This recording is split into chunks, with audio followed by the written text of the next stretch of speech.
Okay, good morning and thank you very much for joining us. I am Yori Folari.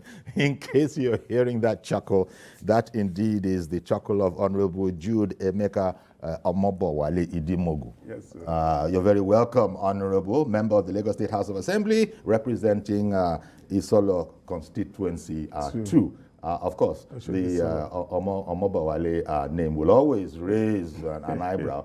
But then, we speak about this. You are Igbo, and I was listening to an Igbo elder who was explaining that, in our society, you marry a lady because in-laws are your chi. You've become one of us. Adopted son. Adopted son. Yes, and there you go. You've married one of us. You've married an Ijebu lady. So I imagine we can just say that, hey, he's a Mobawale. Regards to her. Roslyn Kuku. You're very, very welcome.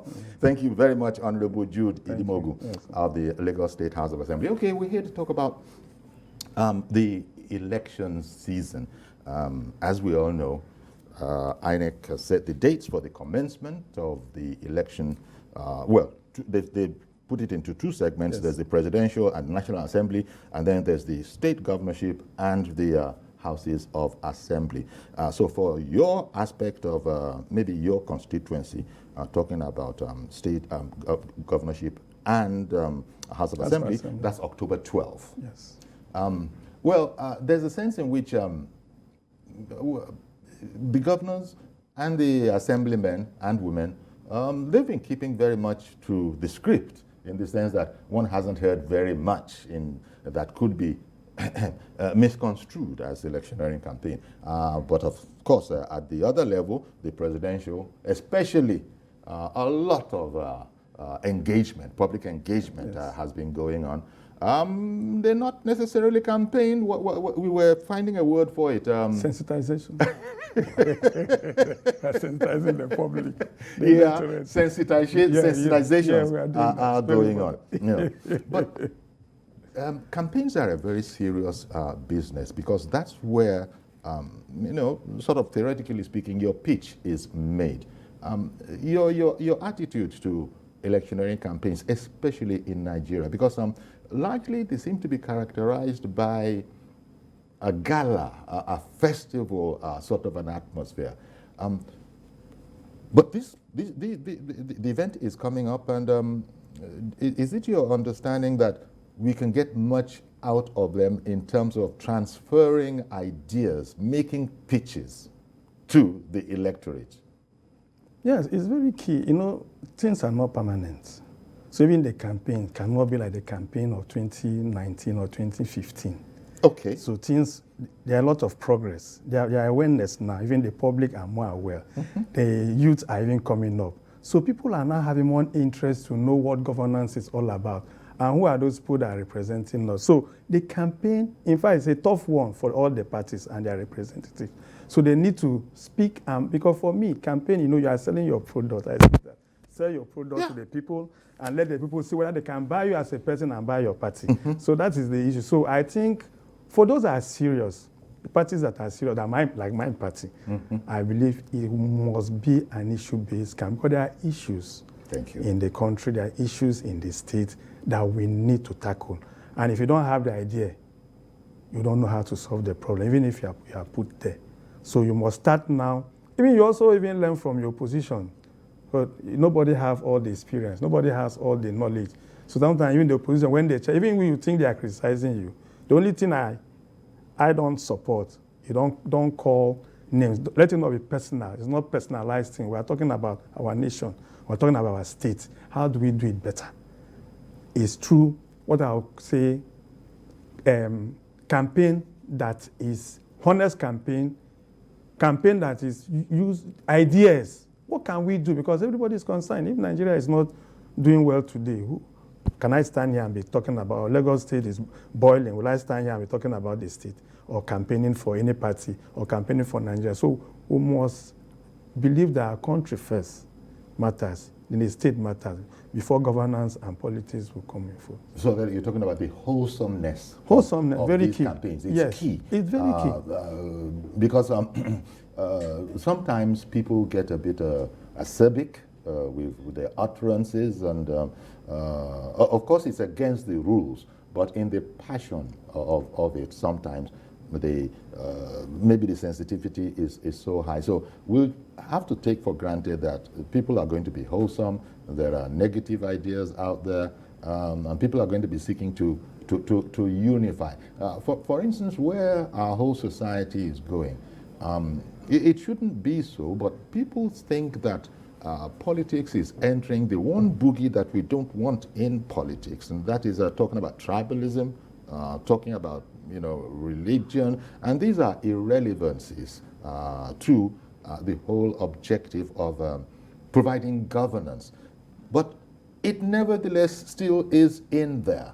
You recall that going back to the time when, well, we didn't really like it, we didn't want it, going back to the military era, they imposed, at the penalty, at the risk of, a penalty, they imposed a sort of wholesomeness. You won't go into certain areas. But once they've left, full-fledged democracy has taken over. People seem to have reverted to their core and are speaking from there. How concerned are you that these are the things that are coming out are not the most wholesome? And with social media now, everybody is free to express himself. Yet you politicians are going to have the job of unifying us. Yeah, well, like for me, all of us should understand that the entity we are trying to sensitize or put together for the better interest of all of us is Nigeria. So no matter what you are doing, and again, people should also understand, campaigning or politicking is not an issue of putting too much emotion into it. That's the challenge some of us have. Emotional, you are brought it sensitive in terms of where are you coming from, where are you as an Igbo man, so when you talk against the Igbo maybe candidate, it becomes a problem, or you're a Yoruba man, you talk against the Yoruba, it becomes a problem, or outside, vice versa. Well, it's part of the grow up we're having. Like you rightly said, for me, I say governance or democracy is evolving right now. We have not gotten there yet, but it's a gradual process. We are making progress. Quite a while, sometimes I worry myself when we give an example with developed nations like US, Britain. When you even look at the number of years they have been, so it's like a growing up thing. We are growing, so we cannot get it perfectly immediately, but we'll continue to try. And who are the people trying? It's somebody like you, like me, even giving the opportunity to come here to talk to me. We cross-fertilize ideas. So you cannot write away sentiments, where it's coming from. Is it an Igbo man? Is it a Yoruba man?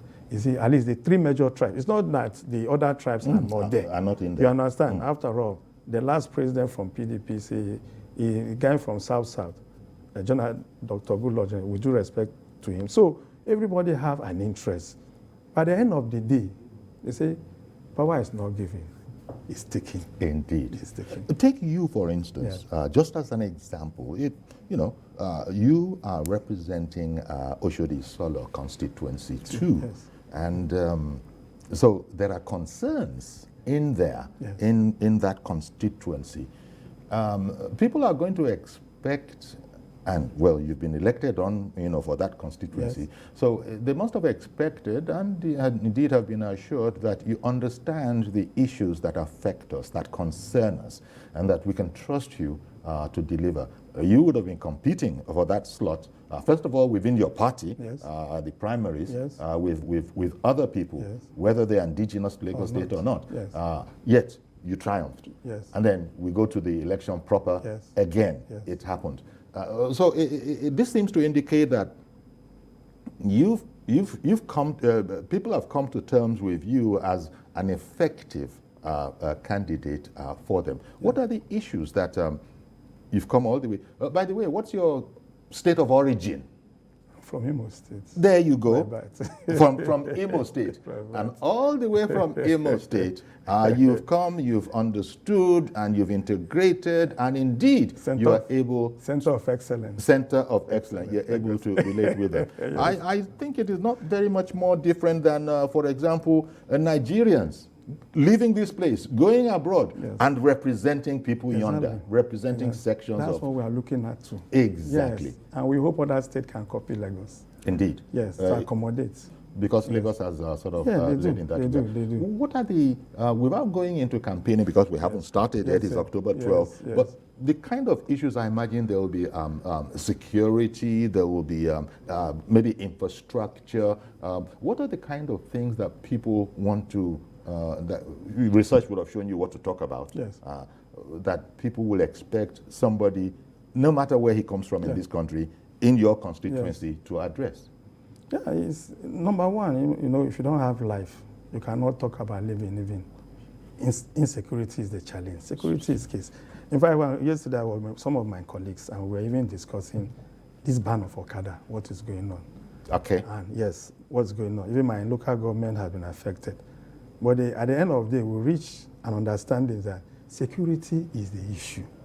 Because one would have expected that, okay, since election is very close, you don't dabble into situations like that so that people will not have bad feelings about your party, whether they vote for you or not. But the issue now is that you look at, okay, even if you say people whether they vote for you, if they are not alive, what happens? You have to secure them. So security is key. It's number one. Number one. Security is number one. And that is even today, Nigeria is complaining. People come. Thank God there is kind of a little bit of calmness, security-wise, even all over the federation, since the National Assembly sometimes threatening that they will remove our president, and the president have given some orders. If you watch the Air Force, the military are now doing things they have, which maybe we are not opportunity to see, but right now we see certain things they are doing. And for me, I think what I've seen now, I think there is a little bit of, you know, a kind of calmness, a little bit, unlike before, which, or except they will say the media is no longer reporting it like before. But I can see there is a kind of effort positively being directed toward that issue of insecurity in the country, which is key. Now, no matter what you tell anybody now, if you are not secured, number one, every other thing is secondary. When you have security, then you can talk about even peace. Sit down and discuss economy issue. Because if I'm afraid of even coming here, of course I will not come, no matter the kind of idea I have. So the key thing right now, security. The economy again. Because after security, you talk about the economy. The economy is not too okay. However, I will always say that if you look at what is happening all the whole world, it's not just, Nigeria is also part of the world, so it's not just Nigeria only. Even recently in Britain, the central bank there even increased for over 40 years, increasing their interest rate to a little percent. And look at the way they are all crying, even in the US, other countries all over the world. So, however, we're not saying we use that as an excuse, but all of us should understand whatever that affects internationally also affects us.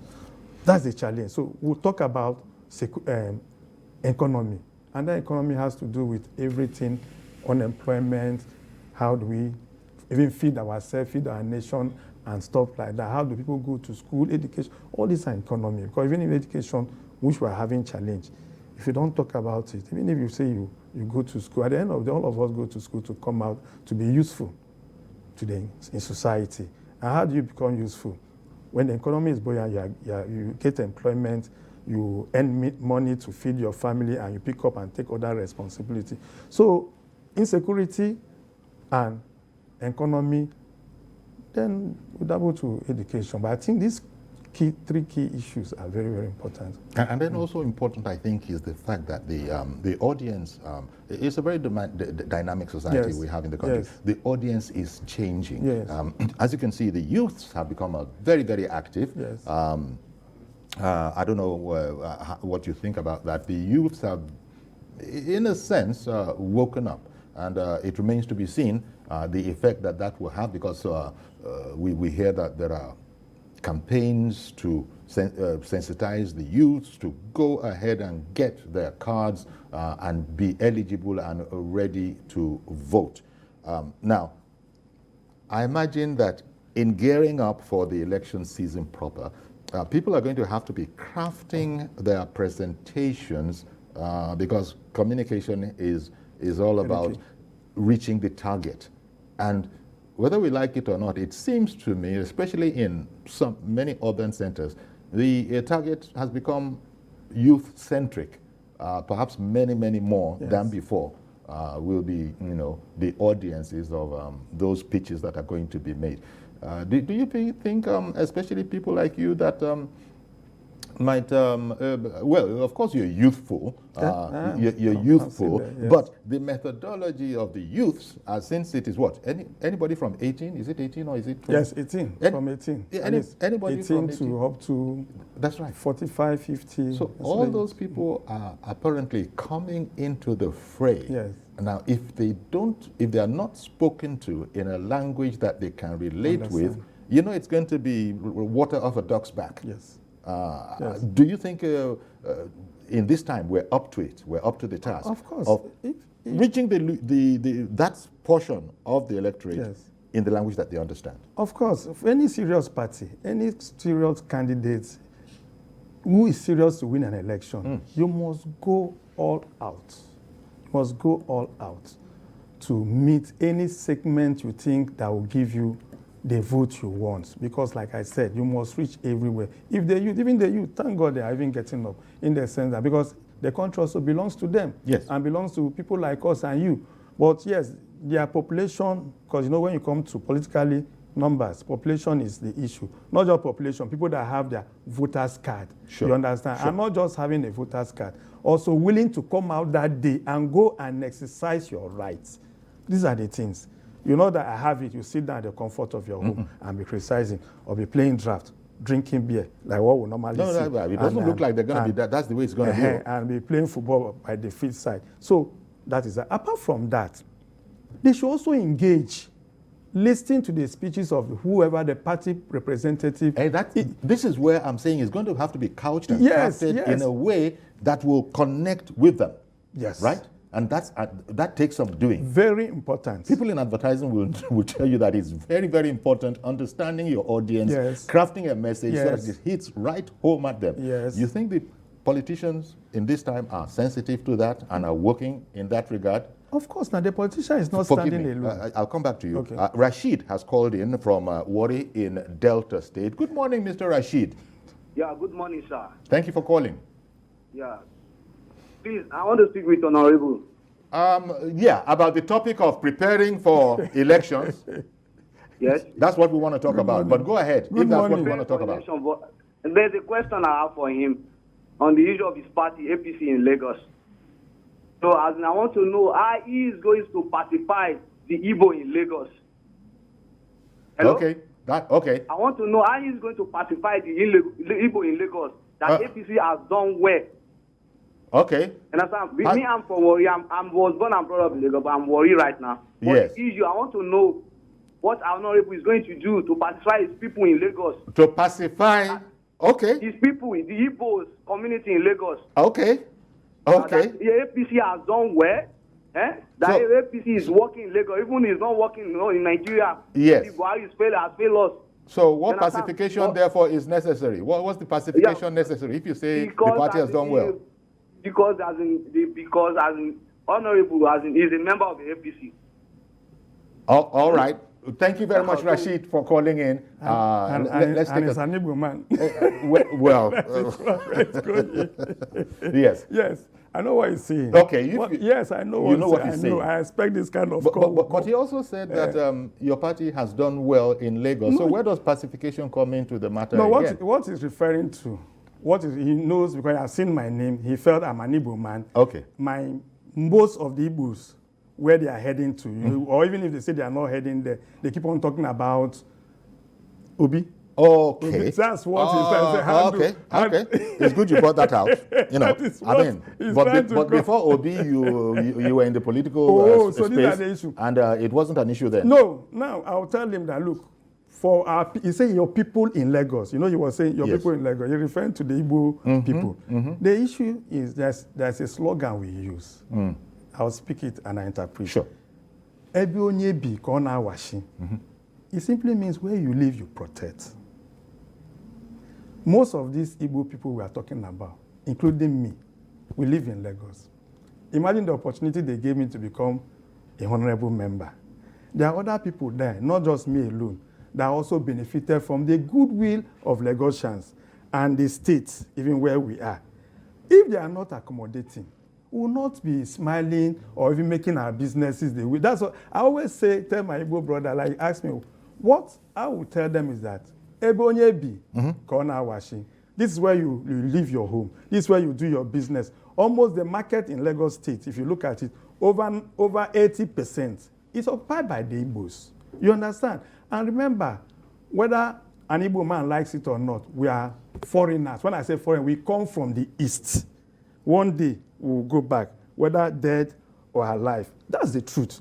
We'll come from the East. Yes, there are some of our children who are born here, they have grown up here, who does not even know their villages. But still, with the situation we are today in Nigeria and the constitution we have, if your father is an Igbo, you are an Igbo, whether you were born here or not. So the idea is that the Yorubas, to be sincere to you, have been kind and good.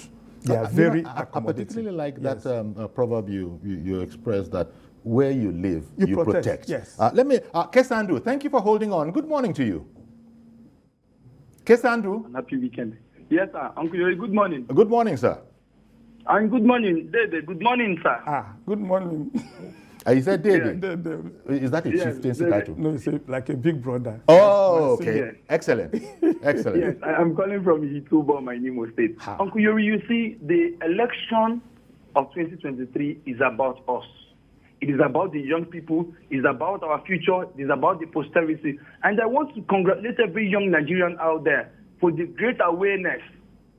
In fact, I spoke to one of my friends yesterday who is above 30. She told me that she has never voted before, but this election that she has her PVC. I am so proud of Nigerian youth. And I want to say, sir, you made mention of certain things that are happening in the United Kingdom about the economy dropping. These are the only things what our leaders. But all the good things that are happening in the UK, US, they will not tell us. They will not bring it to Nigeria. It is only when the economy is dwindling and maybe there are things that are happening that are not good. They will tell us how come they have never copied anything good to us in this country. I want to say that we are going to shock the entire world with what we're going to do with our PVC country in 2023. We are taking back our society obediently. God bless Nigeria. It's obedient man. Okay, thank you very much. Thank you.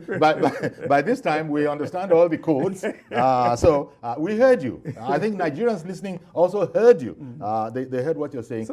But he's saying that, and it's the truth, he's saying that, we said it earlier, yes, the youths have come to the fore and are much more interested than they used to be in these matters. Because they believe that they can make a difference. No, they can, of course. We support them. But the idea is that let us do the right thing. Let us not be sentimental. You understand? Let us not be sentimental. Let us ensure that every candidate that we are going to vote for, we are going to tax them, not just taxing them, how you can verify whatever they are telling you, whether it's truth or not. Also check their past record, how competent are they to even, put the economy, put Nigeria forward. How competent are they? Are they people you can trust and rely on? Have they done it? What antecedents do they have? Exactly. These are the things we are talking about. But it's a complex situation. Yes, it is. So we're going into it, understanding that it's complex. It's complex. It's a debate. And we have we have to keep our eye on the ball. On the ball, exactly. Good morning, Mr. George. Good morning to Mr. Idimogu. Good morning, sir. Honorable Idimogu, I've been seeing you from afar, and I have been commending you in your absence. Thank you, sir. Wherever anything happens in your constituency, we always see you. You will be the first person to be there. So thank you, sir. I've been admiring you from afar. God bless you, sir. Coming to the issue, I think people like you and Joe Bokwe and the rest should be able to convincingly talk to your people that this is not about tribe. This is not about the state where you came from. It's about what are the issues on ground. Who can address them? Exactly. Because you whether you are Igbo, whether you are Yoruba or Fulani, that's not the problem of Nigeria now. It is about who can take us to where we want to be. Exactly. So that's what I think the message should be when you are talking to your people. The question of this one must be Igbo. That we have not really overcome that. But those are not the issues. It's not an issue. I want to commend you for what you are doing. Thank you. And I hope you are contesting this time around. God willing, as the party says. One day you will contest for governorship of Lagos, and we will support you. By the grace of God, thank you. Thank you. God bless you. Indeed. Why not? Why not? So thank you very Why much, not? Mr. George. This is a kind of a preliminary chat leading up to the election date of October 12th, when, as you said, as the party pleases. As the party pleases, But thank you very much for your thoughts on gearing up for the electioneering campaigns scheduled for the 12th of October for governorship and House of Assembly candidates. Yes. The other one, as we were saying, is for the presidential and National Assembly members, and that's from 28th, the end of the month, from the 28th of September, September. Right? Of September. Yes. And so that's where we'll go next. Thank you very much, Honorable, for coming along. Thank you for Our inviting me.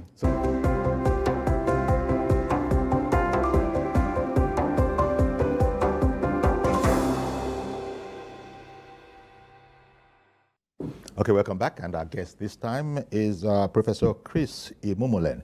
He is the presidential candidate of the party known as Accord. And the reason I went in that way is that Accord doesn't actually have the word party behind it as its name. It is just Accord.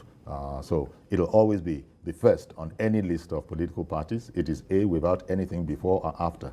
Yeah. You're very welcome, Professor Chris Imomolen, presidential candidate of the party known as Accord. Now, we've been talking about, there are different perspectives, and I imagine the issues will be different when it comes to the two segments, the presidential and the National Assembly, as well as the state governorship and the houses of assembly.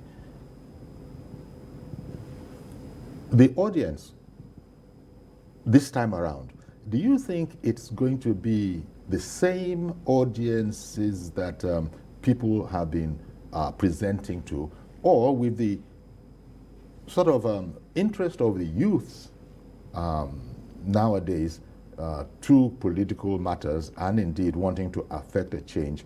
Do you think that makes a significant departure from the audiences that were known, and that there's going to have to be a difference in strategy, or is it really still the same audience that you'll be addressing to present your stuff to?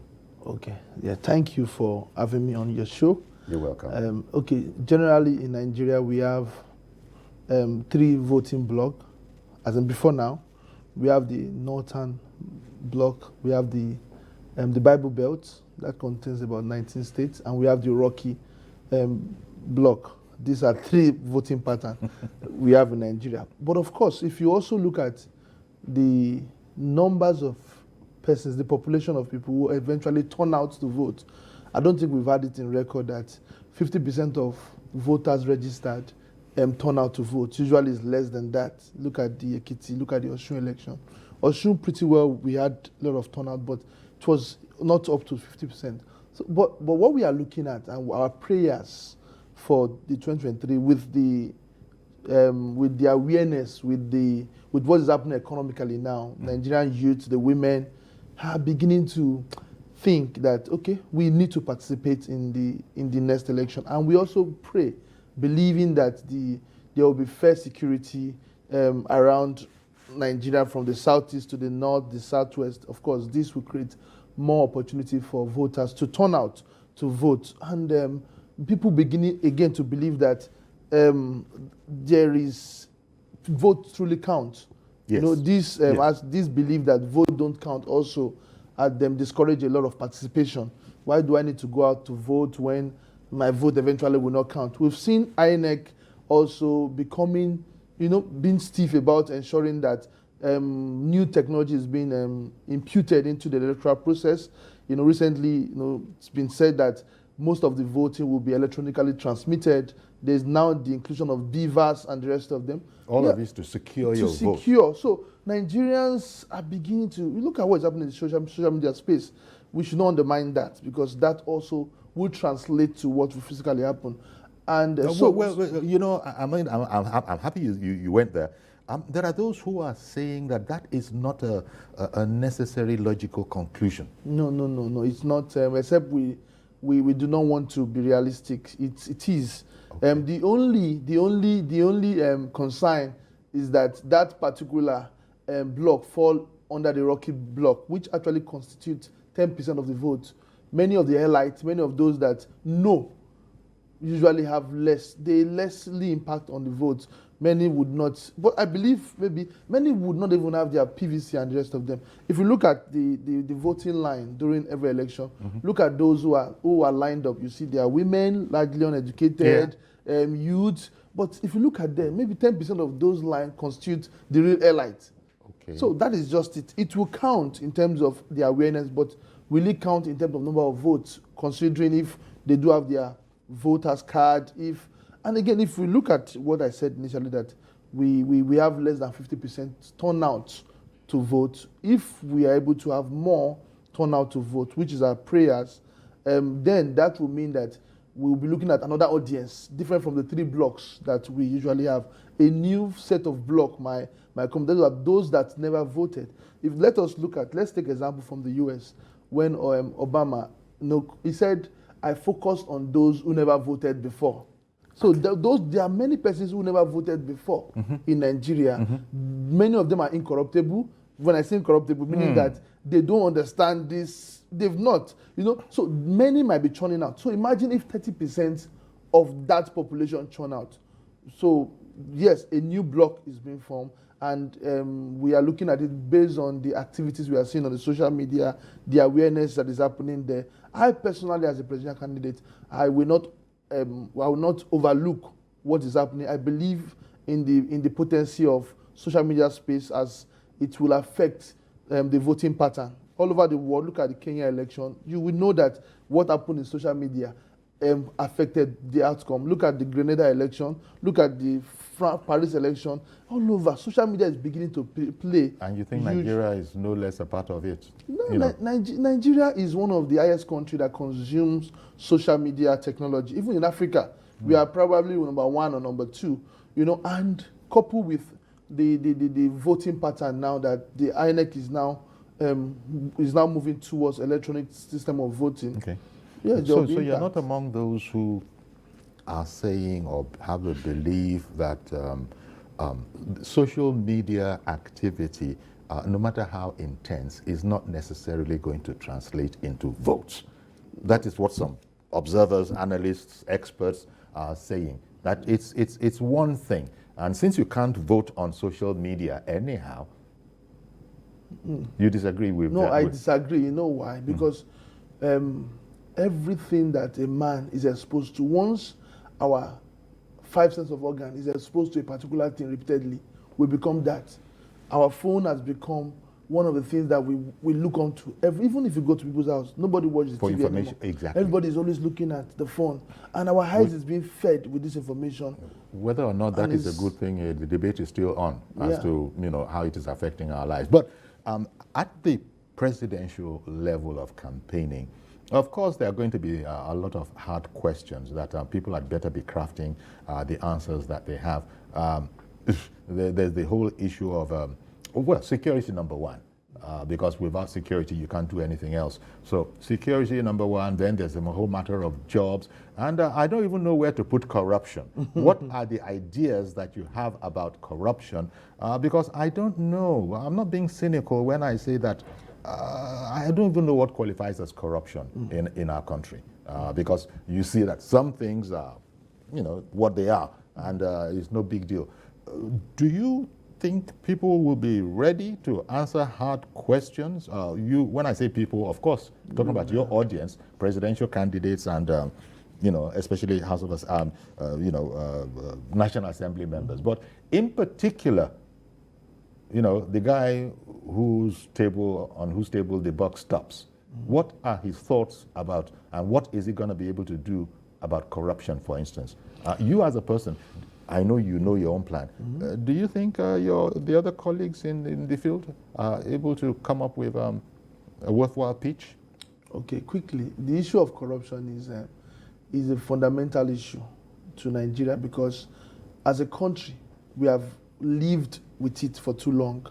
It's been part of our system. That is just the truth. Unfortunately. Because if we must solve a problem, we must be factual about it. Corruption has eaten deep into every sector of the economy, not just politics alone, even private sector, in schools, in even in religious gatherings. You know, it's even in families, homes. Corruption has been like is more like a way of life. So if Nigeria is looking towards an incorruptible leader, number one, Nigerians as a nation must also be ready for sacrifice. Because once we start building a system that will cover every corrupt practices, then Nigeria should be able to adjust. Our life is already built on this for many years, since 1950, 1960s, 90. So if we must change, one, we need a leader who will understand how to systematically have it to change in a way that we don't kill corruption and kill the nation. Yes. Well, you see, that's a problem right there. It's already part of it. So, this is the part of the delicate aspects of our situation here. You don't kill the nation while you're killing corruption. Yeah. It's that sentence in there. It's loaded because in fact, we even have out there, as you know, what's the statement? Stealing is not corruption. People are still trying to understand that, but it came from no insignificant place. Let me say this. You know, we must be very technical about fighting corruption. That is just it. We must be very technical. For me, the best way to fight it is to begin to build a system around everything we do. You know, once we begin, we are in a country where we do not really have a system. Once there's no system in place, it's a fair place for corruption to happen. Anywhere, even in our organization, in our homes, in the church, in the mosque, everywhere. If once there is no system, believe me, you allow corruption. Corruption is everywhere, but it only manifests once there's no system. Okay, so and that clearly is not in place yet, as we speak. It's not. It's an issue we're going to have to contend with. Let me bring in Ibrahim, who is calling in from Kaduna. Good morning, Mr. Ibrahim. Good morning, sir. Good morning to your guests as well as one of the youngest presidential candidates. Okay. We have this presently. Sure. Yeah. You see, I am Ibrahim calling from Kaduna. I would like to contribute a little bit because, you see, this upcoming election is quite interesting. Am I communicating? Very well, we can hear you. You see, so why am I saying I want to contribute is this? That young man speaking there, in fact, I'm enthusiastic to see more presidential candidates in the young age to come aboard. Okay. Because did you say your name is Ibrahim? No, for long. Did you say your name is Ibrahim? Ibrahim. Yes, from Kaduna. Okay. Carry on, please. You see, why am I saying that? We want to see young people to come on board so that all these our fathers and grandpas to stay away for us. But I don't see more enthusiasm on them. But for the fact that I'm seeing this project one here, at least the spirit is a little bit palatable. Let the atmosphere clear for everyone to see. Now, for the first man, that man that spoke before him, in fact, I will also say we are very grateful to see more things coming out because why? That is quite interesting, and this is the most beautiful this is a very beautiful time for our democracy that is going up. You know why? Now, many people here in Kaduna, those that have never voted, have gone and collected their voter card because of this upcoming. And not because of the Muslim or Christian or whatsoever. It's because of this time around, I can say that our democracy is going up. And for us as well, some Nigerians that have most that they have never seen any development coming out from this organization. No, we are not speaking well. Let us be fair with ourselves. There are some things that, yes, we do not have. Yes, we have the challenges in our hands. That is quite okay. There is a challenge, insecurity, and so on and so forth. But to say that the present government has not done anything for them to see, that's the only area that I'm not satisfied. Let us be sincere. By so doing, when we go to the election, we're going to see a good and outcome of the election, which is going to be fruitful. And for this, we are going to be there. Nigeria, we are going. Africa, we are going, and indeed, the black. Okay. Well, I want to thank you very much, Ibrahim.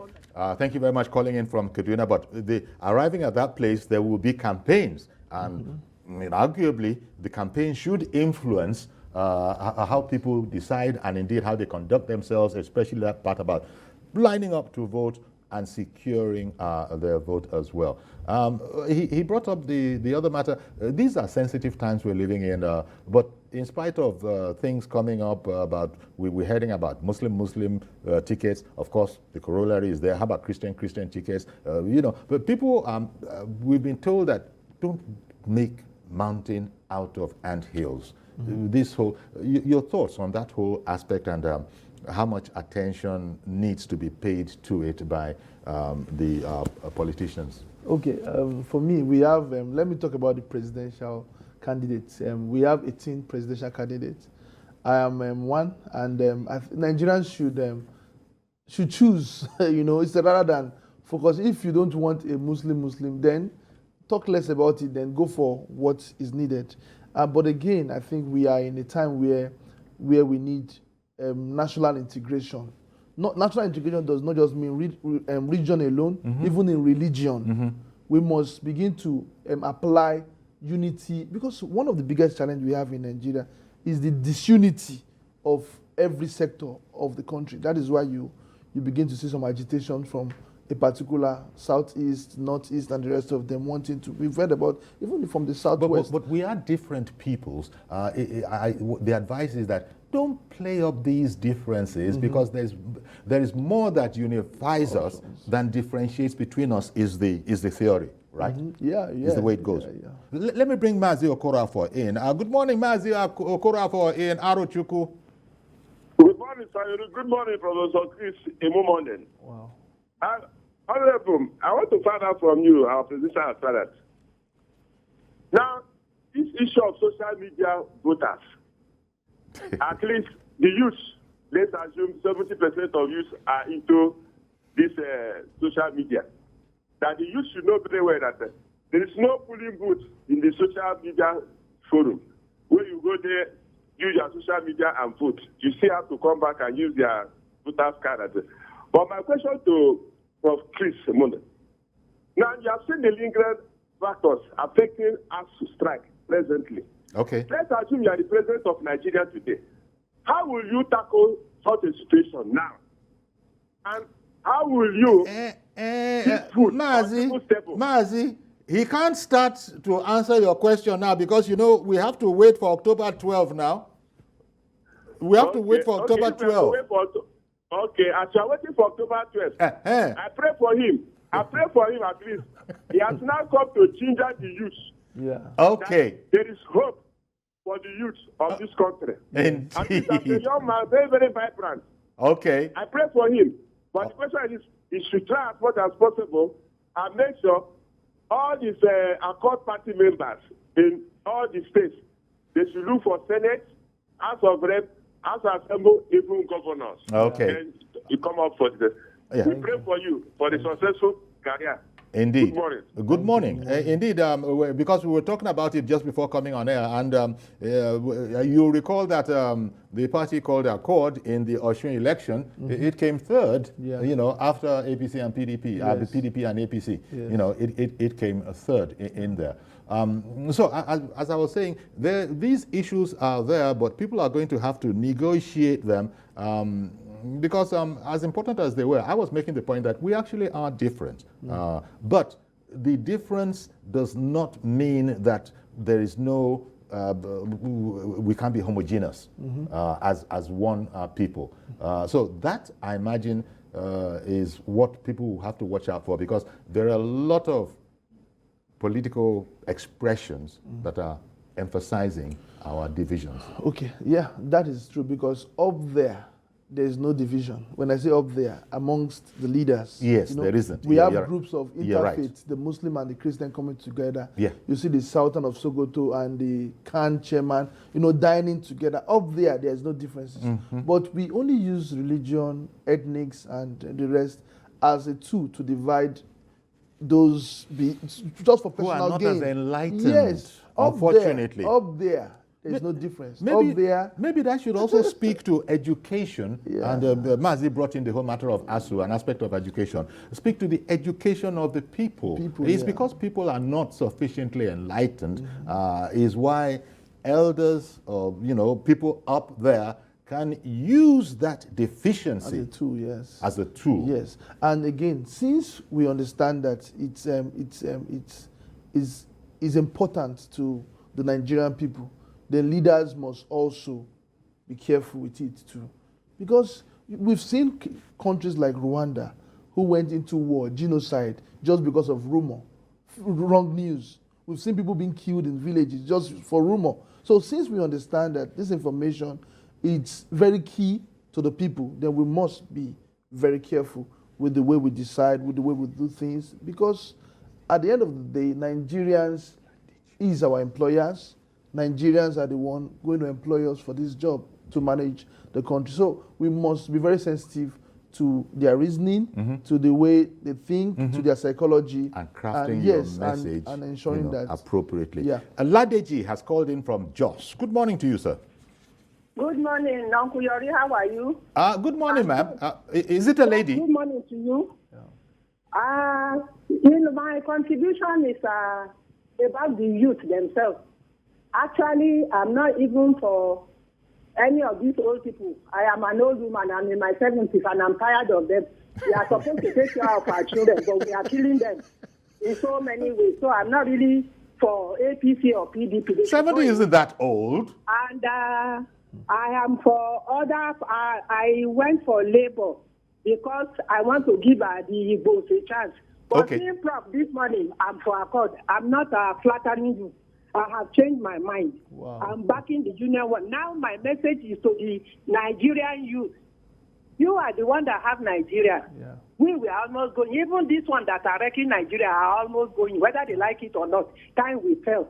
They have to go. So please, they should come out and leave these old people alone because of what they tell 1,200,000 that they are getting. All these other younger ones, even the one in SCP is a very young person, but they don't have money. Even if they do, they know how they got their money. They don't have money to spring up and down for useless, because when you buy votes, when you buy the position, you must pay for it, and it's Nigerian money you are going to use. So my appeal to Nigerian youth, they should leave these old people. So those of them in their 30s or middle 30s or early 40s, they've never seen Nigerian good. They were born into poverty. They are still growing. A 40-year-old boy is not married because he doesn't have something good. Please, Nigerian youth, join all these younger parties and better your life. Good morning and God bless Nigeria. Well, thank you. Good morning, ma'am. Thank you very much. Interesting message. Yes. Yes, your she actually said that she's looking for a difference, and that as of this morning, listening to you, she switched. Yes, and so she's going to keep on waiting and keep on listening. I beg your pardon. Yes, if you look at the demography of those who have actually led Nigeria to prosperity in the past, they did so when they were young. That is true. Look at those who fought for independence. In 1956, a man called Tony Enaro moved the motion for independence at 19 years. 19 years. So before now, we used to have ministers at 29 years. That's right. We had Gowon was a head of state at 32 years. So and they did very well. And that again shows to us that there's prosperity. I'm not saying that those who have been there, the experience does not count. What I feel they should be doing to us is to support, guide us. But a youthful president should be at the helms of affairs, because we have that passion. Personally, we have that passion, and passion is key to development. Let me take our last caller. Good morning, Ada in Jos. Hello, good morning, Mr. Yuri, and good morning to your guest. I'm happy you made the call. When I saw the name, Jude Emeka Ijumogu, I was saying, wow, how come? And I'm so happy with Lagos, I hope if all the states replicate what is happening in Lagos, allow people from other tribes to be in the House of Assembly, Nigeria will be a better place to dwell in. So that's by the way. But I want to find out from your guest now, even Mr. Yori, that is the anchor. Where do we draw a line between sensitization and campaign? What constitutes campaign? What were the presidential aspirants, the ones that showed up, or that is those flag bearers, doing at the MBA conference? What will you call the remarks they made on that day? If I tell you I'm not confused about that, what transpired during that MBA conference, I must be lying. Then again, what I want to say here again is about debate. You know, I prefer debate than this idea of we are going up and down. I prefer if there was a way to make debate compulsory for all the aspirants, I would have preferred it. Then I pray that INEC conducts a free, fair, and credible election as they have promised us. And President Buhari has said he will stay clear. Okay. I believe him. But if I had my way, I would have loved President Buhari to have allowed some of those electoral commissioners that are retired or what, that have probably integrity, would have extended their stay for at least 1 year, like somebody like Mike Ekine, All right then. Okay, I've got to interrupt you now because we're fast running out of time, and I want to give Prof a chance to, react to some of those things. The significant question is, what do you think? What do you call what happened at the NBA, meeting, annual general meeting? Where do you draw the line between sensitization and outright campaigning? It's a very difficult one. That is the truth. But the truth is, the difference is you can actually sell yourself, talk about yourself, but for sensitization, just make yourself known. That's all. Like what I'm doing today, and I don't think there's anything wrong for any program or any organization to invite presidential candidates. However, that should not translate to calling for votes and calling for support. Maybe for that's the big difference. You can just present your point of view, but you can't you can't go as far as saying that I'm the better option, for example. Maybe that is not the kind of language. Prof, I want to thank you very much for coming on. It's a preliminary kind of conversation. As you know, we're really going to get into it right up to our elbows when the time comes. Of course. And for the presidential, which is your concern, for the presidential and National Assembly, that's from the 28th of September. Thank you very much for coming on the program. Thank you for having me. The presidential candidate of the party known as Accord, Professor Chris Imumulen. That's our program today. Please join us on Monday for a fresh edition. I'm Yori Folarin. Bye-bye for now.